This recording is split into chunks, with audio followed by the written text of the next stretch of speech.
예, 안녕하세요. 오늘은 4단원 갈등과 대화 중에 소단원 2 괜찮아 부분을 보도록 하겠습니다. 교과서 158쪽이고요. 이 괜찮아라는 글은 갈래가 수필입니다. 수필이라는 갈래는 글쓴이의 경험을 자유롭게 쓴 글인데 글쓴이의 소개를 잠깐 하면 장영희라는 작가고요.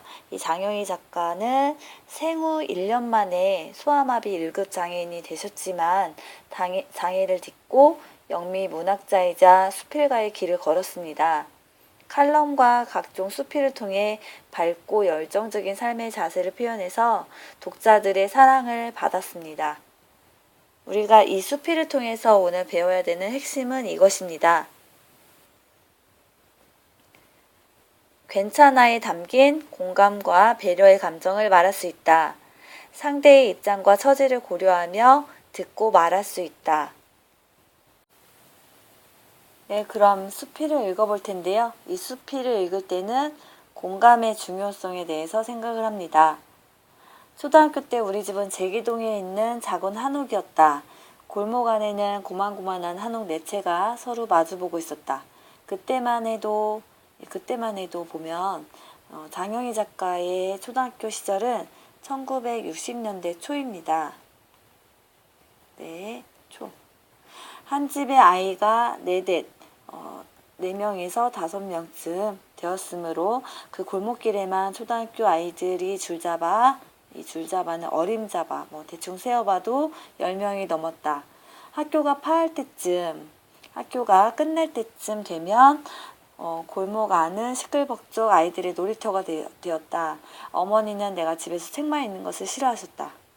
내가 집에서 혼자 있는 것을 답답해할까봐 싫어하신 거죠. 그래서 방과 후 골목길에 아이들이 모일 때쯤이면 어머니는 대문 앞 계단에 작은 방석을 깔고 나를 거기에 앉히셨다. 어머니가 나를 배려하신 거고요. 아이들이 노는 것을 구경이라도 하라는 뜻이었다. 딱히 놀이기구가 없던 그때 친구들은 대부분 술래잡기, 사방치기, 공기놀이, 고무줄놀이 등을 하고 놀았지만 자, 여기서 사방치기 얘기가 나오는데요. 사방치기는 돌멩이로 땅바닥에다가 이런 모양으로 구역을 이제 만들고 나서 돌을 각 구역마다 던지면서 발로 이렇게 밟아가면서 땅 따먹기를 하던 놀이입니다. 나는 공기놀이 외에 어떤 놀이에도 참여할 수 없었다. 하지만 골목 안 친구들은 나를 위해 꼭 무언가 역할을 만들어주었다. 친구들이 나를 배려해 준 거죠. 어떻게 배려했냐? 고무줄놀이나 달리기를 하면 내게 심판을 시키거나 신발 주머니와 책가방을 맡겼다. 그뿐인가? 술래잡기를 할 때는 한 곳에 앉아있는 내가 답답할까봐 미리 내게 어디에 숨을지를 말해주고 숨는 친구도 있었다. 우리 집은 골목 안에서 중앙이 아니라 구석 쪽이었지만 내가 앉아있는 계단 앞이 친구들의 놀이무대였다. 놀이에 참여하지 못해도 나는 전혀 소외감이나 박탈감을 느끼지 않았다. 여기 날개 질문이 나오는데 나의 친구들이 이러한 행동들을 한 이유는 무엇일까요? 내가 외로울까봐, 소외감이나 박탈감을 느낄까봐, 답답할까봐 이런 행동을 하지 않았을까 싶습니다. 자, 지금 생각하면 내가 소외감을 느낄까봐 친구들이 배려를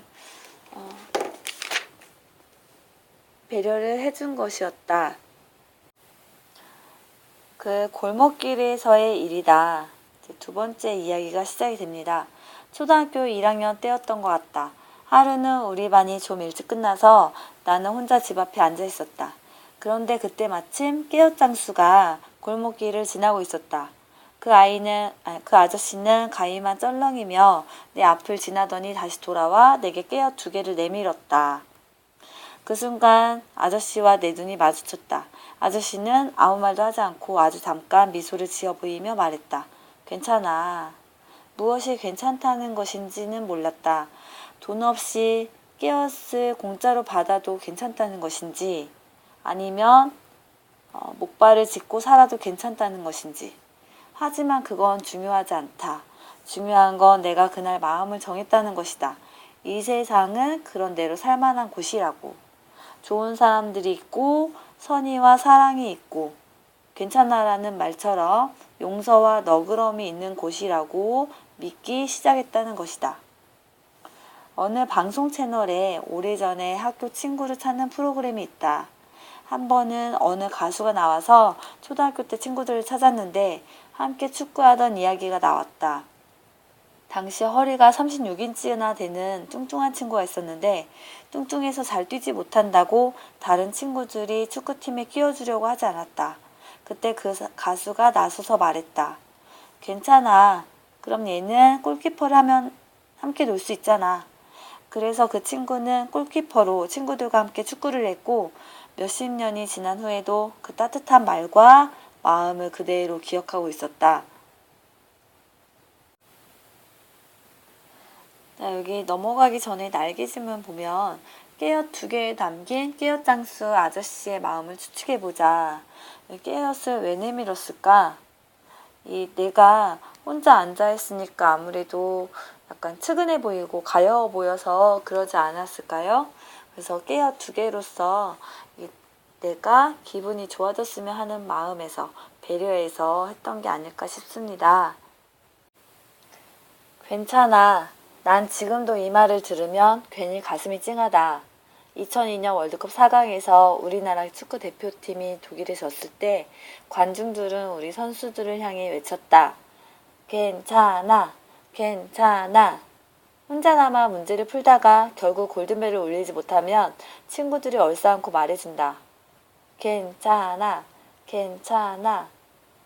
그만하면 참 잘했다 라고 용기를 북돋아주는 말, 너라면 뭐든지 다 눈 감아주겠다 라는 용서의 말, 무슨 일이 있어도 나는 네 편이니 넌 절대 외롭지 않다 라는 격려의 말, 지금은 아파도 슬퍼하지 마라 라는 나눔의 말, 그리고 마음으로 일으켜주는 부추기의 말, 괜찮아.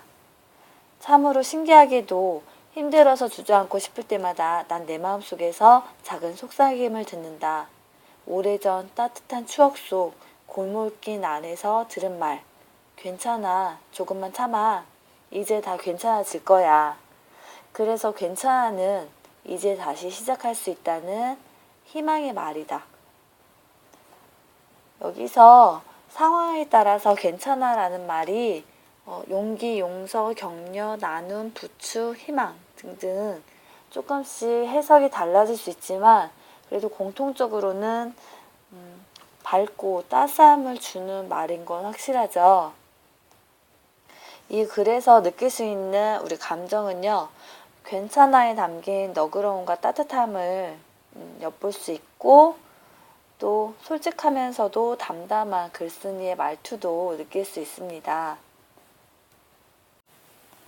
괜찮아라는 말에 담긴 주제는 따뜻함과 희망입니다. 우리가 상대방을 공감을 해야지만 배려하고 따뜻한 말 한마디, 괜찮아 이런 게 나올 수 있는데요. 공감은 무엇이냐? 남의 감정, 의견, 주장 등에 대해서 자기도 그렇다고 느끼는 기분입니다. 우리가 인간극장 같은 TV 프로그램을 볼 때 자기도 모르게 눈물이 또르르 떨어지거나 그런 까닭은 공감하고 있기 때문입니다. 다른 사람의 상황이나 기분을 똑같이 느끼는 거예요. 이 공감 능력이 현대사회에서는 굉장히 중요한데 우리 학교에서도 학교 폭력이 굉장히 심해지는 이유는 이 공감 능력이 떨어지기 때문이에요. 당했을 때에 피해자의 마음을 헤아리지 못하기 때문에 학교 폭력이 줄지 않고 끊임없이 또는 확대되는 까닭입니다. 우리가 공감하며 듣고 말할 때 고려할 점이 있습니다. 먼저 적극적으로 반응을 하면서 경청을 한다. 아, 그랬구나. 진짜 얼마나 힘들었을까. 이렇게 리액션을 하면서 듣습니다. 그리고 믿음과 유대감이 형성이 되도록 우호적인 친한 태도로 말합니다. 친근한 태도로 말하고 여러 문제로 갈등을 겪거나 고통당하는 사람의 처지를 이해합니다. 상대방의 처지를 이해하고 상대의 의견이나 가치관, 생각하는 방식을 존중하면서 상대의 말을 수용하면서 이해한다. 의견과 가치관을 존중하고 상대의 말을 수용하면서 이해한다. 상대의 공감을 이끌어낼 수 있는 내용을 선정해서 말한다. 상대방이 관심이 있을 만한 내용을 말을 해야 되겠죠. 자, 여기까지 공감하며 듣고 말할 때 고려할 점을 봤습니다.